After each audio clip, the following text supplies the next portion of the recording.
Bonjour à toutes et à tous et bienvenue dans ce nouvel épisode de Furiosa le podcast. Je suis Nicolas Gilly et je suis en compagnie de mon camarade et voyageur intersidéral Johan Orzulik. Salut Johan. Salut Nicolas.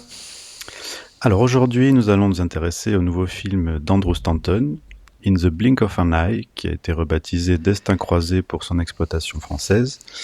Andrew Stanton, si vous connaissez pas son nom, c'est le réalisateur du Monde de Nemo, de Wall-E ou encore de John Carter, le film sacrifié par Disney qui aura scellé le destin du réalisateur. In the Blink of an Eye, c'est un film qu'il n'a pas écrit, mais qui a été écrit par Colby Day, scénariste de Spaceman, qui était sorti sur Netflix en 2024, un film avec Adam Sandler. Le projet était vendu comme influencé par 2001 Odyssée de l'espace, Magnolia, Interstellar. C'est un film assez ambitieux, avec un budget qui visiblement dépasse les 200 millions de dollars. Qui a été présenté à Sundance, au dernier festival de Sundance, et qui est sorti depuis quelques jours, pas au cinéma malheureusement, mais sur Disney+, via la plateforme Hulu. Alors, In the Blink of an Eye, c'est un film assez particulier dont l'histoire se déroule sur 3 périodes. La première, à l'époque néandertale, il y a 45 000 ans. La seconde, à notre époque, en 2025. Et la troisième, en 2400 et quelques, donc dans le futur. C'est un film qui s'est fait massacrer par la critique américaine, qui est quasiment invisible, à tort ou à raison. On va en discuter. Qu'est-ce que t'en as pensé, Johan ? Moi écoute, j'avais pas de grandes attentes pour être tout à fait honnête. J'ai appris que le film existait même, je précise bien existait très tardivement, il y a à peine 2 mois. Lorsqu'ils l'ont annoncé pour Sundance, et puis j'ai vu qu'il était bazardé sur Disney+, sans aucune pub, littéralement. C'est-à-dire que Alors, avant toute chose, faut le dire, c'est un film limite invisible, alors pas dans le sens où on peut pas le voir, mais dans le sens c'est littéralement un film qui n'existe pas en dehors du fait qu'il a été bazardé sur la plateforme Disney+, puisque comme on l'a dit, il y a littéralement aucune promotion. Euh, Littéralement, c'est-à-dire il y a littéralement aucune promotion, il y a littéralement euh, quasiment personne qui l'a vu ou qui le regarde en ce moment, quand bien même c'est sur une OOT. Donc c'est vraiment un film qui a été jeté, enfin littéralement bazardé comme on dit. Si c'était une sortie cinéma, je dirais que c'est une sortie technique. Voilà, donc ça donne une idée du déclin de ce cinéaste. Alors dans le sens où ça faisait partie des têtes fortes de Pixar durant son âge d'or. Et c'est vrai que c'est lui qui malheureusement, à travers l'échec gargantuesque de John Carter au box-office mondial, a ouvert malheureusement le bal, j'ai envie de dire, des cinéastes sacrifiés par les studios, du moins qui ont eu du mal à rebondir durant la décennie des années 2010, et qui a mené donc on va dire, à la conjoncture actuelle auquel on assiste au niveau justement du cinéma, de l'industrie hollywoodienne, donc avec Marvel, puis après les rachats des studios par les plateformes, etc. Et c'est vrai que c'est lui qui a morflé pour tout le monde, j'ai envie de dire. Voilà, j'ai envie de dire, c'est vraiment lui qui a morflé pour tout le monde, alors que juste avant, le mec a quand même eu 2 Oscars, 2 classiques instantanés, on peut le dire, dans son CV, donc quand même des grosses bornes, on va dire, aussi bien du côté de Pixar que du cinéma contemporain en général, que sont Le Monde de Nemo et Wall-E. Et je tiens à dire que Wall-E est justement un de mes films de chevet tout court. Donc c'est vrai qu'effectivement, le voir revenir par la petite porte, parce qu'en plus, il n'avait pas fait de film live, je précise, parce qu'il a fait une suite purement alimentaire au Monde de Nemo, donc en 2016. Oui, donc ça fait 10 ans de purgatoire, 10 ans littéralement qu'il n'avait pas tourné de film, de film tout court. Et qu'en fait, il a fait sa plus grosse carrière sur des séries de télé de science-fiction, que ce soit Stranger Things, Légion, Tulsa Long, For All King, ou même pour une série en dehors de la SF, donc Better Call Saul, pour lequel il a fait un épisode. Voilà. Mais sinon, c'est vrai que c'est un mec qui a quasiment disparu des radars, on va dire, cinématographiques. Voilà. Donc ça, c'est pour la préambule parce que j'ai envie quand même d'expliquer un peu parce que moi, je vais être très honnête tout de suite, j'ai pas du tout apprécié le film. Ben déjà, quand tu m'as dit qu'apparemment le film a fait 200 millions de budget, j'ai eu beaucoup de mal à les voir sur l'écran. Moi, je m'attendais plus à un film vu le côté intimiste et budget, je m'attends plutôt à un budget à 60-70. Donc déjà, ça 30-40. Donc ça me surprend quand même que tu m'annonces que le film est quasiment 200 millions de budget. C'est les chiffres qu'on trouve comme ça. Après, je sais pas, c'est difficile de vérifier, hein. Mais j'ai vu du 200 millions, voire 300 avec les frais de pub. Ils disent, mais il y en a pas, donc je sais pas où ils sortent ça. Bon, bah, parce que visiblement, moi j'ai regardé le générique de fin. Le générique de fin est quand même assez minime, même au niveau des effets visuels et tout. Donc, quand bien même il y a Weta dessus, donc c'est vrai que ça me surprend ce que tu me dis, parce que moi j'imaginais plus un budget de moyenne ordre. Bon, on verra bien si jamais un jour il délivre le budget. Alors en fait, ma déception, bah, enfin, déception, parce que j'en attendais pas non plus grand-chose, parce que je me doute bien que malheureusement, Stanton, bon, ça, on peut le dire, ça a son gros de sa carrière, enfin il n'a pas eu, voilà, ça fait partie de ces cinéastes-là qui n'ont pas eu la suite de carrière qu'ils auraient dû avoir. Voilà. Et je trouve que ça se ressent dans le métrage, c'est-à-dire que ça reprend, on va dire, c'est un sujet qui en soi est intéressant, mais qu'on a déjà vu traité par le passé, notamment, bah, il y a un triptyque auquel c'est difficile de pas le comparer, qui est Abattoir 5 de George Hill, qui est le film matriciel de cet aspect, on va dire, on va dire, une espèce de fresque multigenre et multitemporel et donc par lequel qui a été décliné par la suite dans Cloud Atlas des sœurs Wachowski de Tom Tykwer ou plus récemment de Her de Robert Zemeckis. Et c'est vrai qu'effectivement le film souffre pour moi de la comparaison avec ces mastodontes dans le sens où il raconte une histoire au final assez simple et avec des enjeux finalement assez beaucoup plus étriqués, je trouve, aussi bien thématiquement que formellement que les films précités, dans le sens où c'est un film qui est filmé de manière assez classique, avec certes des points d'agencement qui permettent de donner un aspect organique au récit, mais on est à des années-lumière de ce que des cinéastes précités, et même par rapport aux autres travaux de Andrew Stanton, que ce soit dans l'animation ou ce qu'il avait fait dans John Carter.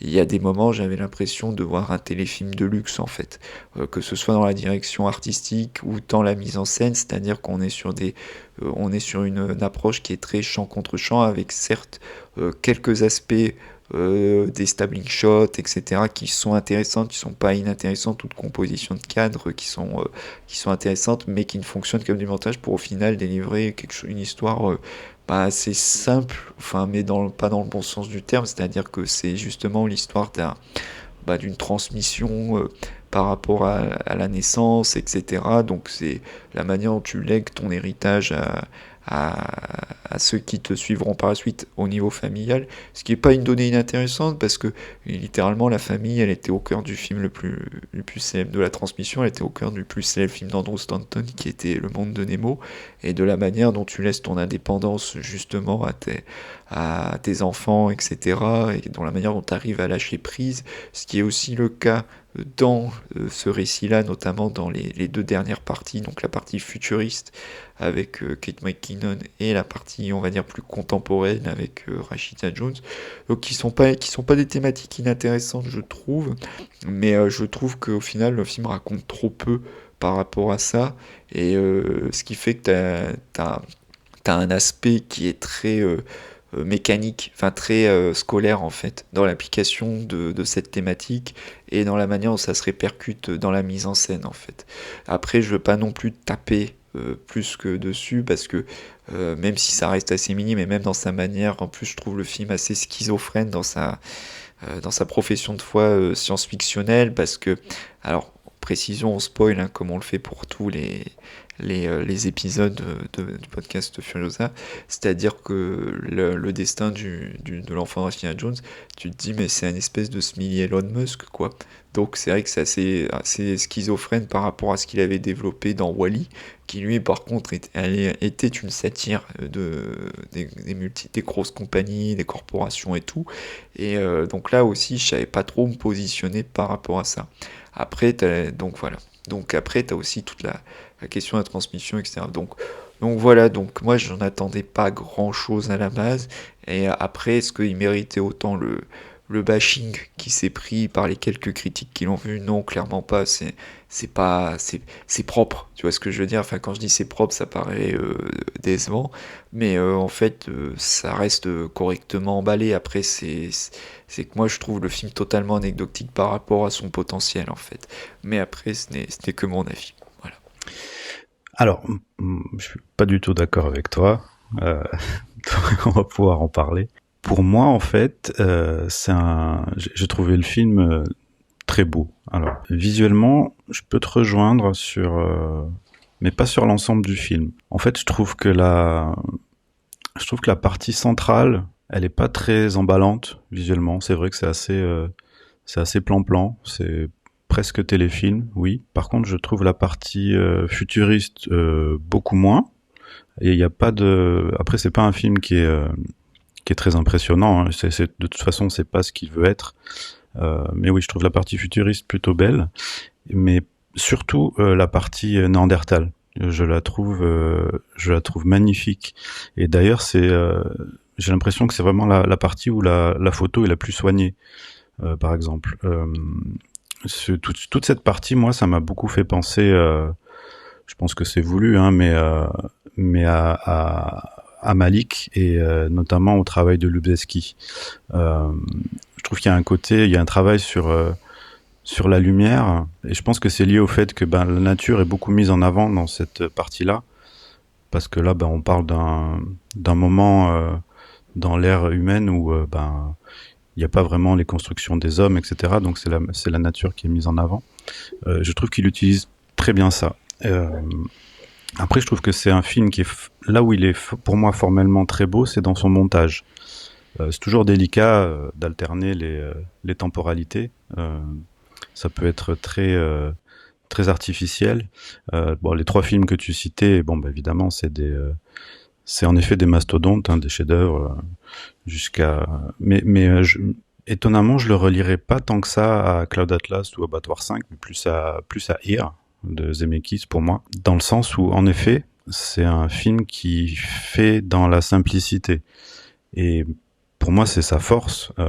Sur un projet comme ça, il pourrait en faire des tonnes, vouloir en mettre plein la vue. Mais non, il va se concentrer sur des trucs très simples, limite naïfs. Hein, donc je pense que c'est ce qu'on peut pas mal reprocher au film aussi. Hein, les personnes qui l'ont pas aimé lui reprochent ça, une approche très naïve, très simpliste de son sujet. Mais pour moi, ça colle bien à ce qu'il veut dire, et ça colle bien au style d'Andrew Stanton. Si je devais le rapprocher d'un de ses films, pour moi, il est très très proche de Wall-E. Wall-E, ça reste son chef-d'œuvre, hein, à mes yeux. Je pense que c'est sans doute un des plus beaux films du studio Pixar. Et j'ai énormément pensé à Wall-E devant In the Blink of an Eye. Dans le sens où, en fait, il fait quelque chose d'assez particulier, et c'est là où, pour moi, il est pas vraiment conventionnel, son film. C'est dans son approche des événements qui devraient être importants, mais qui sont finalement un peu futiles. Et il va appuyer là-dessus plutôt que faire des grosses explications. Il va jamais dans le drama, alors que le film il traite quand même essentiellement plus que de la vie, il traite beaucoup de la mort quand même. Hein. C'est un film qui est assez noir. Hein. C'est pas très gai comme film. Pourtant, dans la rythmique qu'il trouve dans son montage, dans ses points de montage, il y a quelque chose qui fait je trouve que c'est très beau en fait. Et pour moi, je le trouve très original là-dessus. Pas pour toi, du coup. Non, parce que en fait, c'est pas, je te rejoins sur tout ce que tu dis, mais dans le sens où j'ai pas. En fait, si tu veux, c'est que quand je vois un cinéaste de cette trempe, je m'attends à beaucoup plus, en fait. Si tu veux, dans le sens où je m'attends à justement un film où tu peux te lâcher, en fait, quelque part. C'est-à-dire que, surtout par rapport à ce qu'il a fait auparavant, moi je m'attends à ce que le concept soit de son œuvre, enfin de son film, soit exploité jusqu'au bout. C'est pas tant la naïveté en fait qui me gêne, au contraire, parce que Claude Atlas ou Her, c'est très naïf hein, dans l'absolu. C'est-à-dire que, tu vois, c'est comme John Woo, tu vois, quelque part. C'est-à-dire que c'est les couches qui permettent, on va dire, de transcender, on va dire, les couches successives visuelles et thématiques qui permettent de transcender, on va dire, ce qui a un propos au final tout simple. Et en fait, moi, ça me gêne pas, en fait, au contraire. Ce que je reprocherais plus au film, c'est justement son manque d'épaisseur visuelle et thématique par rapport à ça, quand bien même il y a une forme de sobriété qui lui permet de fonctionner dans ce qu'il a à dire. Justement, comme tu l'as très bien dit, il y a un travail sur les points de raccord, les points de raccord visuels et sonores et tout, quand bien même c'est beaucoup beaucoup plus discret que les films qu'on a précités, mais ça reste un travail soigné en fait. Donc c'est pas si tu veux un film c'est pas un film défectueux, au contraire, c'est juste que ce que je lui reprocherais, c'est que pour me faire adhérer à ça, en général, tu es obligé d'y aller à fond les bananes en fait. Quand je dis à fond dans les bananes, c'est-à-dire que quand tu prends Her, dont tu as parlé, c'est que Her, c'est un film radical. Alors, et en fait, si tu veux, alors c'est aussi un peu la limite du Zemeckis, parce que c'est effectivement je pense aussi, c'est ce qui explique le rejet qu'on peut avoir sur Her, mais qu'on n'a pas de la même manière, enfin moi que j'ai pas du tout, enfin que j'ai pas eu du tout sur le film de Zemeckis, mais que j'ai eu sur celui-là, c'est justement il me paraît trop académique dans la manière dont il rejoint dont il relie le propos, quand bien même c'est soigné par sa mise en scène. Alors que dans Her, t'avais un côté radical, et moi je me souviens, j'avais prévenu justement mes collègues, faites attention parce que Her, il y a des moments, ça peut faire penser à une installation, à un film d'auteur français ou à une installation dans une galerie d'art contemporain. Et il y a même un de mes collègues justement qui a très bien dit que tu pourrais faire une analyse comparative entre Her et le film de Chantal Akerman, Jeanne Delmas, avec lequel tu peux. Et c'est vrai que ça marche, ça match dans les deux cas. Ce que je veux dire par là, c'est que c'est pas du tout, c'est pas un reproche que je fais à Stanton d'être radical, de pas avoir eu l'approche radicale qu'a eu Zemeckis. Ce que je lui reproche, c'est juste de pas avoir, de pas s'être comment dire, de pas avoir donné plus de substance visuelle à son propos qui lui aurait permis de facto d'aller plus loin en fait que ce propos, on va dire simple, enfin moi j'ai rien contre la simplicité, hein, au contraire, mais qui fait simpliste en fait. C'est pas la simplicité qui me dérange, c'est plus le côté simpliste que j'ai déjà vu en mieux ailleurs en fait, parce que justement t'arrivais malgré dans les autres films précités, t'arrivais justement je veux dire, ces multiples couches dans l'approche du concept permettaient de dépasser le cadre tout simple et donner une résonance insoupçonnée à un propos de simple. Là, c'est pas le cas parce que justement, tu as une finition qui est très correcte, mais je trouve que voilà, c'est toujours le problème de c'est toujours le problème que j'ai avec ce type de mise en scène, c'est que si elle n'est pas travaillée, quand bien même le récit est fonctionnel, hein, le récit est fonctionnel, fonctionne bien d'ailleurs. Hein. Enfin, je veux dire, il va du point A au point B et raconte ce qu'il a raconté par rapport à ça. Le problème qu'il y a, c'est que c'est un scénario déjà qui est beaucoup plus classique que les films précités, et donc avec le risque que justement ton approche expérimentale soit, si tu, en fait voilà, c'est un script qui a besoin en fait d'être dupliqué en termes d'impact visuel. Quand je dis impact visuel, ça veut pas dire spectaculaire, attention. C'est-à-dire, c'est vraiment la manière dont il joue sur le raccord des plans pour faire passer son idée. Et le problème qu'il y a, c'est que si tu ne joues pas sur ça, si tu ne donnes pas de la matière à un visuel, à un script comme ça, pour moi, ça reste de l'illustration pure, en fait. Et c'est le reproche que je fais au film. Après, je comprends justement ton point de vue parce qu'en fait, on a vu visiblement le même film, mais on l'a pas ressenti de la même manière en fait. Voilà. Oui, oui, c'est sans doute ça. Bon, c'est ce qui est beau en même temps avec les films en général, hein. Mm. Et c'est ce qui Bon, moi, c'est un peu ce qui m'embête dans le fait que le film n'est pas vu.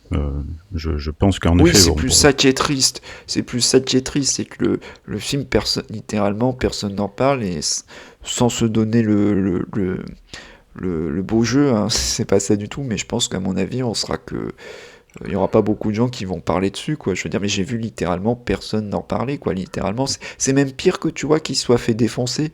Tu vois ce que je veux dire? Parce que même si le film a des critiques négatives, globalement, même dans les critiques négatives, tu vois qu'il n'y a pas grand monde qui l'a vu, quoi. Donc c'est vrai que c'est ça qui est plus triste, je pense, pour un cinéaste, c'est quand ton film n'est pas vu et qu'il est bazardé comme ça, quoi. Je veux dire, enfin, je peux pas m'empêcher, tu vois, j'aime pas le film, mais je peux pas m'empêcher de trouver ça triste parce que, en plus, ce que je trouve assez. Alors, c'est peut-être ça aussi, paradoxalement, qui pour moi fait quand même malgré tout un intérêt du film, c'est que tu vois en filigrane ce qu'aurait pu être Stanton s'il n'avait pas eu le beat de John Carter, en fait. C'est-à-dire, je pense pas qu'il aurait fait Toy Story 5, je pense pas qu'il aurait fait. Il serait enfermé dans les suites de chez Pixar ou dans les séries télé. Je pense qu'en fait, ce qui est triste, et ça, c'est un vrai crève-cœur quand je vois le film et quand je repense auparavant, c'est que je me dis que c'est un mec-là qui aurait pu. Déjà, qui a une affection sincère pour la science-fiction, ou plutôt pour les science-fiction. Parce que tu vois, il a traité de la dystopie dans Wall-E, même de l'apocalypse. Il a fait space fantasy dans John Carter, et dans celui-là, il essaie autre chose. Et c'est plus une chronologie temporelle qui a plus à voir avec, avec le récit matriciel, le Kirk Walk Note.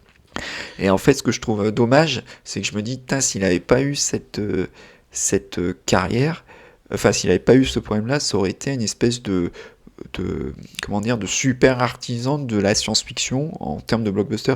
Ce qui est triste, c'est pas méchant, mais je me dis les productions à la Interstellar ou les trucs comme ça, c'est lui qui aurait dû les avoir, ce type de projet, tu vois ce que je veux dire, ce type d'ambition de projet, c'est lui en fait, tu vas me dire, ça aurait été une super alternative. C'est-à-dire qu'il aurait été en plus un vrai faiseur de blockbuster de science-fiction, enfin de production de science-fiction ambitieuse en fait dans les divers registres de science-fiction. Et malgré tout, je le perçois dans le film. Tu vois, je perçois plus le fantôme de la carrière qu'il aurait pu avoir voilà, que ce qu'il a aujourd'hui, en fait.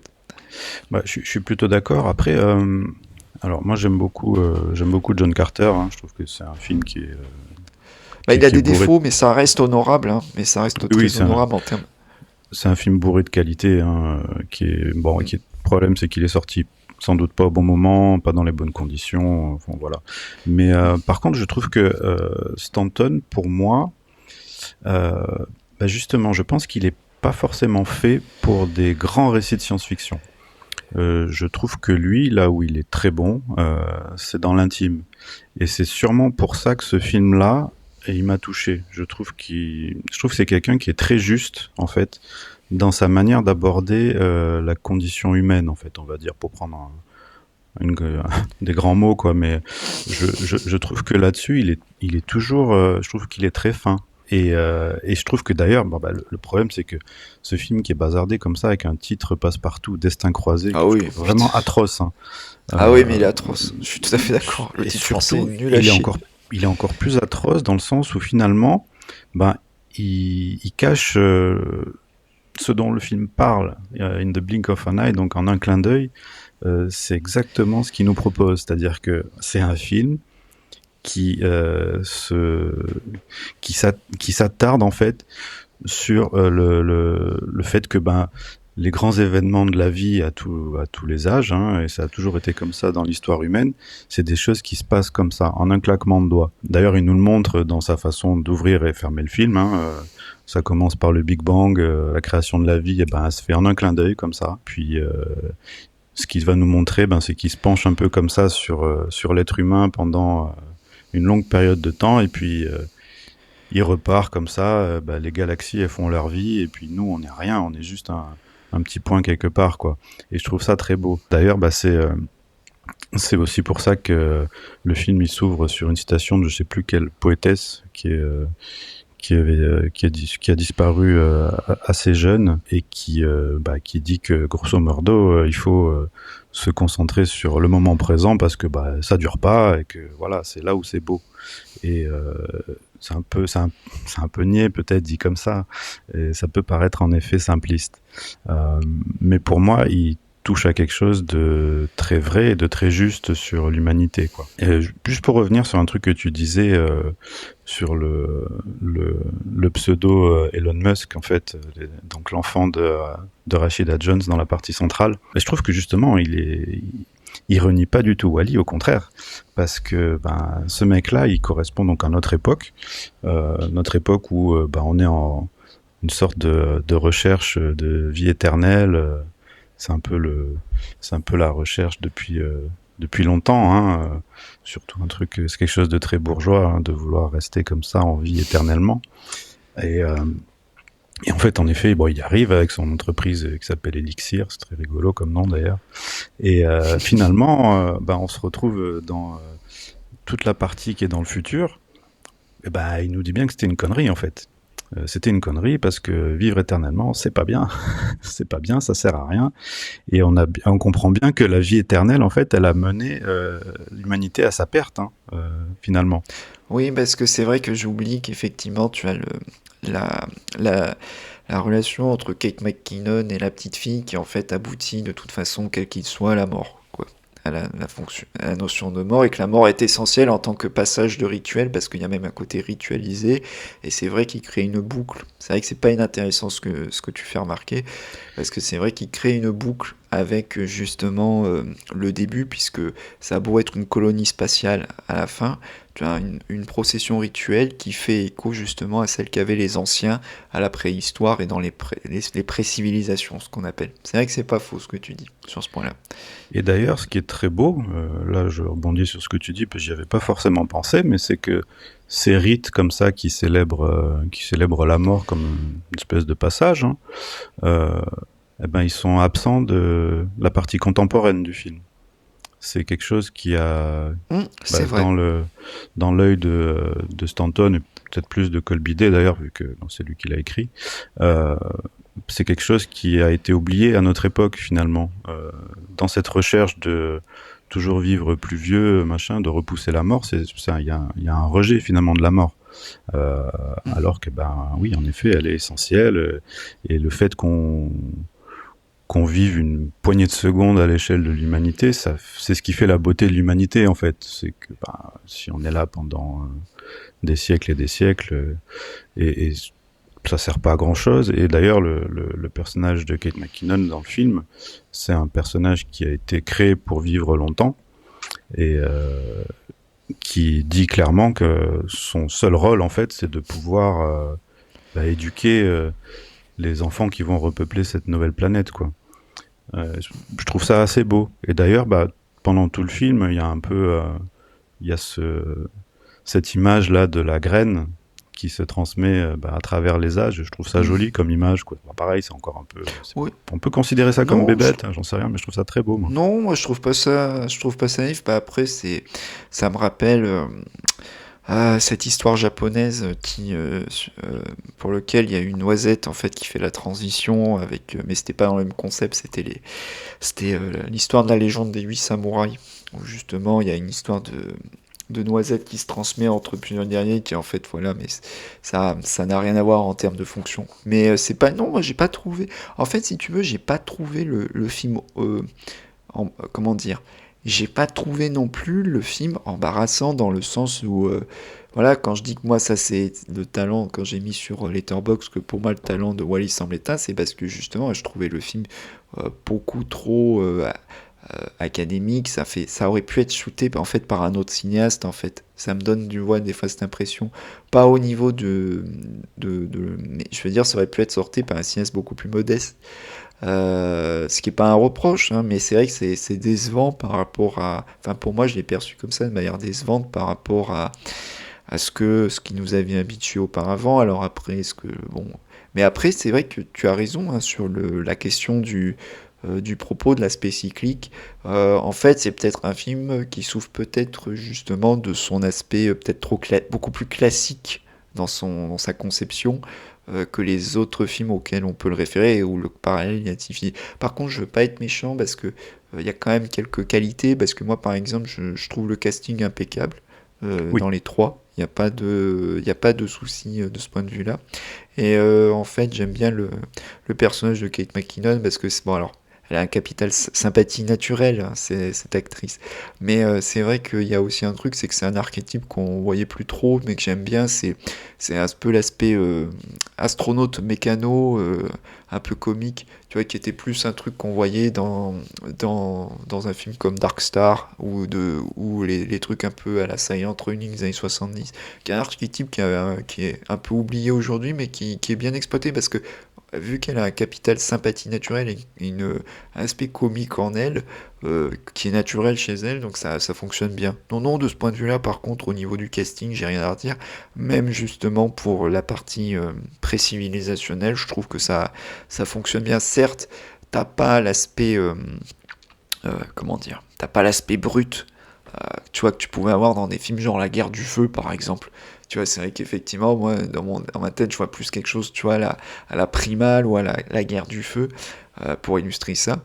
Mais ça fonctionne, quoi, je veux dire, voilà. Après, moi, c'est effectivement plus ce que même, tu vois, le film est beaucoup plus... Même Rashida Jones, c'est très bien, puis je pense que, bon, vu le sujet, vu sa vie personnelle récente par rapport au décès de sa famille, tout, je pense qu'il y avait aussi une manière thérapeutique d'appréhender ce rôle. Et d'ailleurs, je trouve que c'est plutôt bien traité. Non, mais tu vois, c'est ça qui est triste, c'est que j'ai pas aimé le film, mais en même temps, je l'ai pas trouvé honteux. Tu vois ce que je veux dire?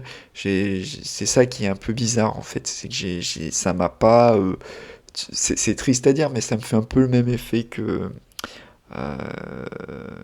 Je sais plus quel autre film j'ai vu.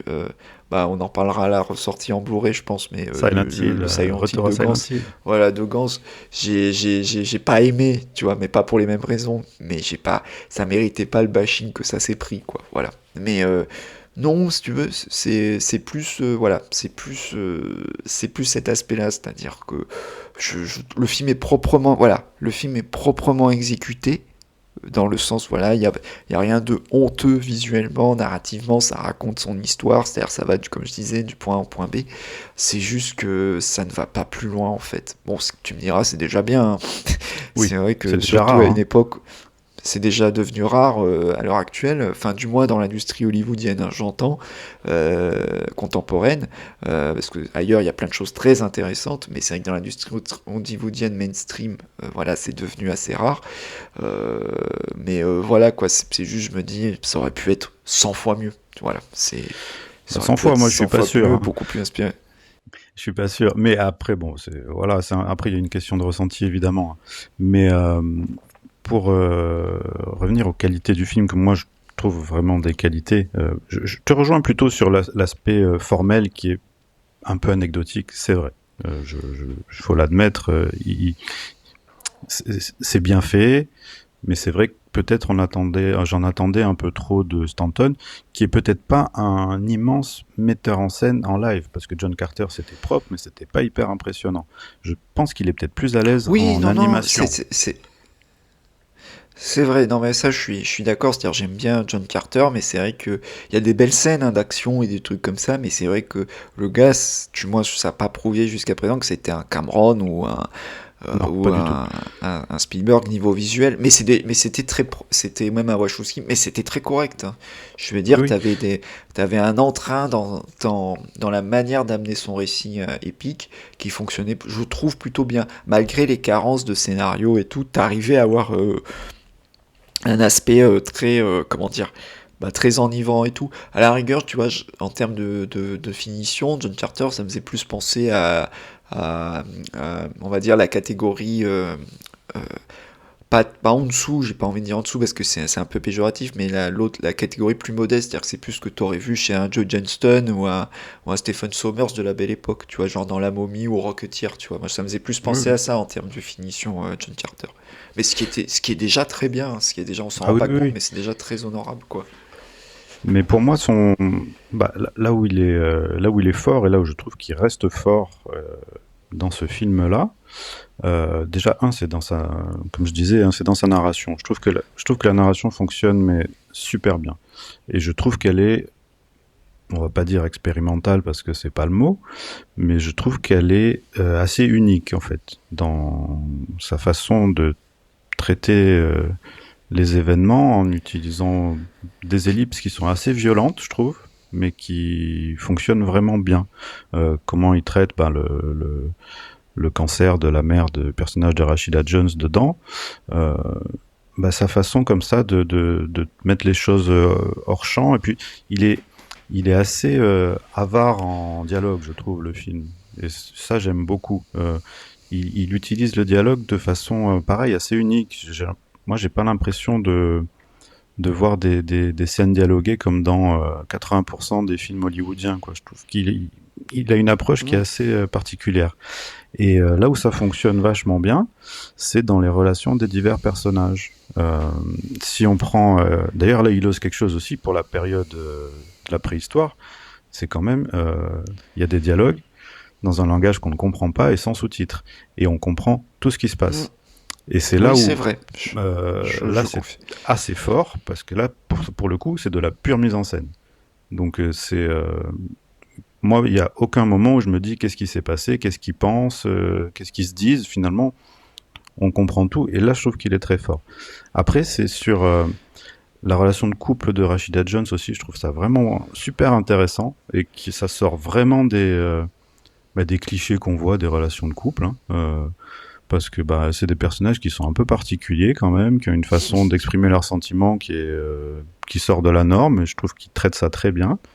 Et là aussi où ils traitent bien le personnage, c'est entre dans le futur, le personnage de l'ingénieur là avec l'intelligence artificielle du vaisseau. Pareil, ça sort finalement du schéma de 2001. Je trouve, moi, évidemment, parce qu'il y a un point bleu au lieu du rouge, donc on va penser peut-être à Hal, mais pas tant que ça finalement, parce que je trouve qu'il y a une relation Bah, qui est c'est super plus intéressante.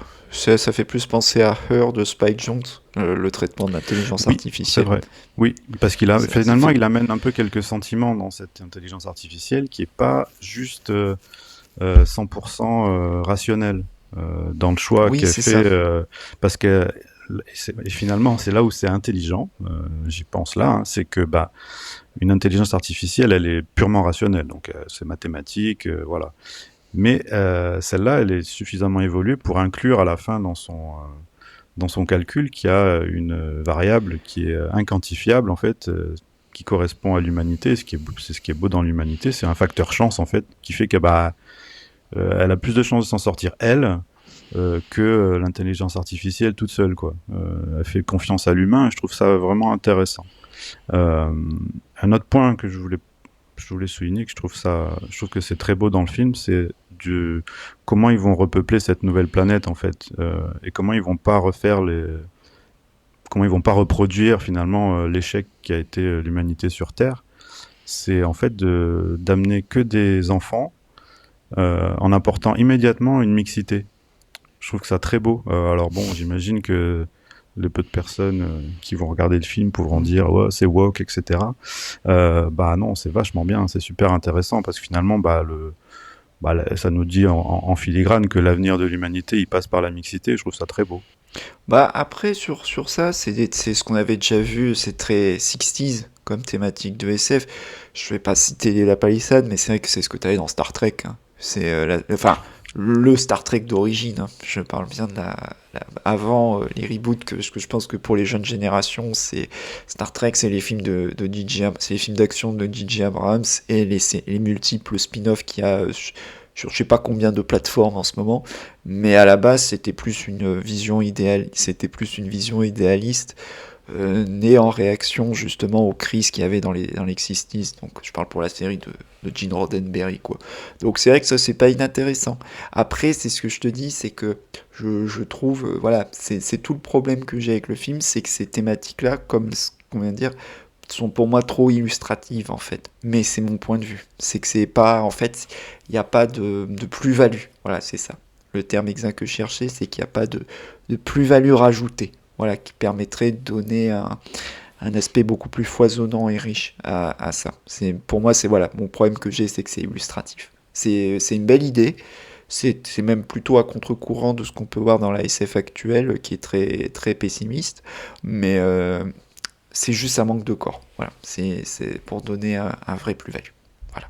Mais en fait, là, cette histoire de mixité qui l'amène comme ça dans la partie finale, quand tu penses, elle est amenée très tôt, hein, parce qu'elle est aussi dans la partie préhistoire, Oui, puisque c'est vrai. le film traite d'un sujet Oui, avec les deux tribus. bah oui, parce qu'en fait, C'est vrai, les deux il tribus qui met, se font écho. ouais, C'est parce vrai, qu'en fait, c'est pas juste deux tribus, c'est que t'as, bah, la famille principale qu'on suit, c'est une famille néandertale, tandis que la tribu qu'ils vont croiser ensuite, c'est des Homo sapiens. Et c'est vrai qu'il y a une croyance qui dit que ben, l'Homo sapiens est apparu après Néandertal, et le film nous rappelle ce que la science a déjà rappelé plusieurs fois, c'est qu'en fait ces deux anciens humains, ils ont cohabité pendant des millénaires, je crois. Donc c'est voilà, et c'est aussi une source de mixité finalement de l'être humain, quoi. Oui, mais en fait, je pense que tu mets le doigt en fait sur le problème que j'ai avec le film. Encore une fois, c'est que c'est une très belle thématique, mais encore une fois, c'est didactique. Enfin, ça, mon ressenti, c'est que c'est très didactique la manière dont c'est énoncé dans le film, là où il aurait fallu que ce soit, à mon avis, plus organique. Voilà, c'est ça que je cherche. Mais, mais ce n'est que mon point de vue en fait. C'est un point de vue hyper intéressant et juste, mais c'est pas traité de manière, voilà. C'est-à-dire que le système de ping-pong en termes narratifs, de structure narrative, c'est-à-dire parce que c'est fusil de Tchekhov, hein, c'est la manière dont c'est construit est intéressante, mais pour éviter que ce soit trop illustratif, il aurait fallu que ce soit beaucoup plus organique en termes de mise en scène. Voilà. Mais c'est que mon point de vue, encore une fois. En fait, je me rends compte que j'ai moins de problème avec ce qu'il a essayé de faire. J'ai pas du tout de problème avec ce qu'il a essayé de faire que plutôt la manière dont il l'a fait. Voilà. Mais peut-être que je lui relaisserai une chance d'ici 10 ans, enfin je sais pas. Voilà. Écoute, Peut-être c'est moi qui ai mal perçu. non, mais c'est Voilà. pas une question de bonne ou mauvaise perception, ça n'existe pas. C'est une question de est-ce que le film te parle ou pas, est-ce qu'il te parle à ce moment de ta vie ou pas. Bon, ben voilà.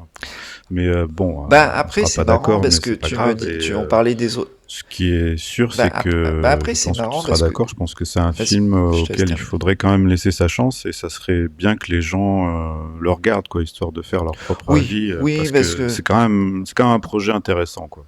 oui, oui, puis c'est encore une fois le plus triste dans cette histoire, c'est que ben, enfin personne n'en parle. Enfin c'est que le film littéralement voilà, personne n'en parle et que c'est un film entre guillemets invisible, encore une fois, pas parce qu'il n'est pas disponible, mais parce que littéralement il n'est pas mis en avant, il n'y a pas de pub, il n'y a rien du tout, il est bazardé comme ça, ce qui est pire en fait que s'il avait été vraiment, s'il suscitait des débats, tu vois. Je pense que le pire pour un film, c'est pas tellement la notion de débat, parce que ça prouve que c'est une œuvre qui vit, c'est l'indifférence. Ah oui, c'est Et terrible. bon, bah là, malheureusement, c'est un très. Ça, c'est vraiment le pire du pire. C'est vraiment c'est vraiment le pire du pire pour une œuvre, quelle qu'elle soit, hein, quel que soit le cinéaste.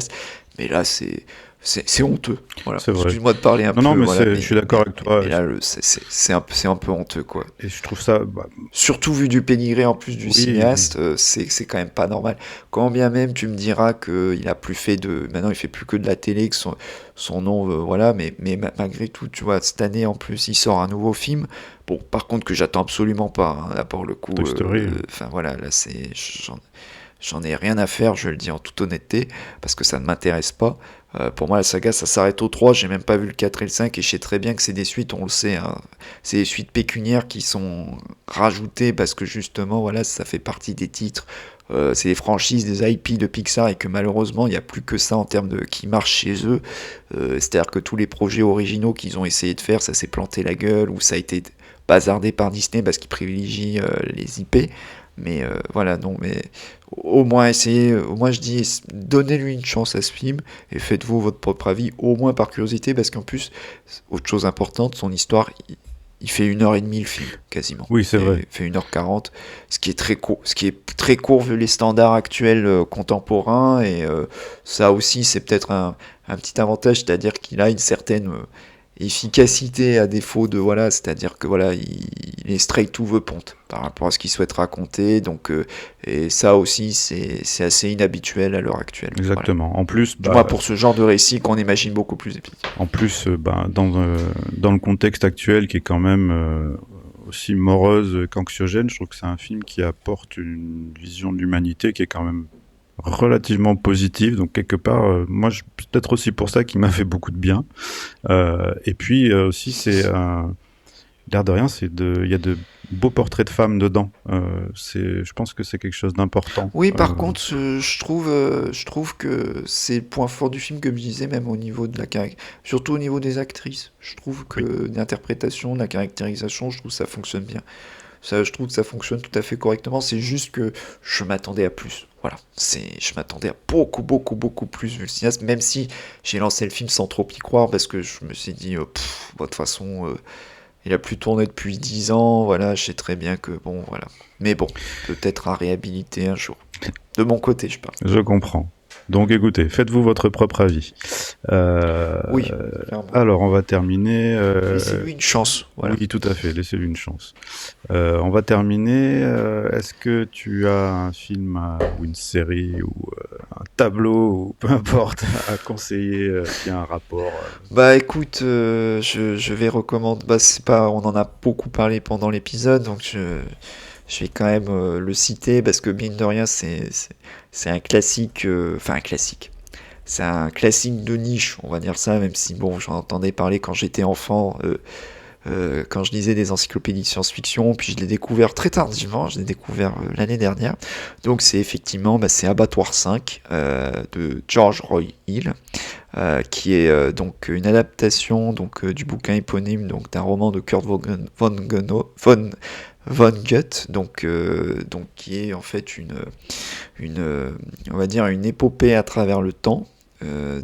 Pour faire très simple, alors, George Roy Hill, pour les plus jeunes qui ne connaissent pas, ça fait partie de ces cinéastes qui ont fait leur plus grosse carrière entre la fin de l'âge d'or hollywoodien et les débuts du nouvel Hollywood. Donc c'est un artisan touche à tout, comme pouvaient l'être Robert Wise, Richard Fletcher, John Frankenheimer ou Franklin J. Schaffner. Donc ça fait vraiment partie de cette génération-là. Il reste surtout connu pour les deux films qu'il a fait avec Paul Newman et Robert Redford, donc qui sont Butch Cassidy et Le Kid et L'Arnaque, et en fait qui ont un peu éclipsé, on va dire, les autres films de sa filmo, dont celui-ci qui est donc qui est Abattoir 5, donc qui est un film, on va dire, à la mi-chemin entre le film de guerre, la satire à proprement parler de l'American Way of Life et le pur film de science-fiction.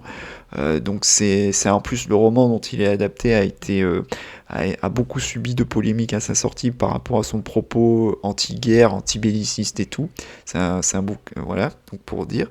Et ça raconte, on va dire, le parcours d'un individu à travers trois époques différentes et en fait qui sont reliées à travers un incroyable travail de montage alterné, si je me trompe pas dans les termes, et voilà, qui est brillant, enfin qui est vraiment une épopée assez extraordinaire. C'est un vrai ovni et qui est le film matriciel de tous ceux qu'on vient de citer, c'est-à-dire donc du film d'Andrew Stanton, de Claude Atlas et de Her. Voilà, donc c'est vraiment une borne de la science-fiction des années 70 et qui mérite vraiment, quand bien même le film est ressorti, machin et tout, il a eu des Blu-ray, mais c'est vraiment un film dont il mériterait qu'on en parle beaucoup plus, voilà.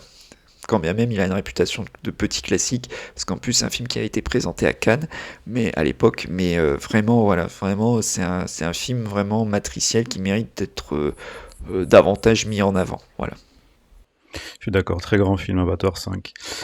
Pour ma part, je vais rester dans mon rôle de défenseur des causes perdues et je vais vous conseiller un film qui s'appelle Alpha. Alors rien à voir avec le film de Julia Ducournau, c'est Alpha d'Albert Hughes. Donc Albert Hughes, c'est une moitié du duo des Hughes Brothers qui avait fait le chef-d'œuvre Menace to Society. Et donc Alpha, c'est un film qui se passe à la préhistoire. On va dire que c'est un survival d'aventure, plutôt axé familial, on va dire. C'est un film qui peut se voir à peu près à tous les âges. Et c'est un très très beau film d'aventure. Il faut passer outre des effets spéciaux qui sont pas terribles. Mais pour le reste, c'est un récit qui est super bien mené. Des scènes d'action sont superbes. Et surtout, ça c'est mon petit cœur de propriétaire de chien qui parle. C'est un film magnifique sur la relation entre l'homme et le chien. Donc à l'époque très très proche du loup.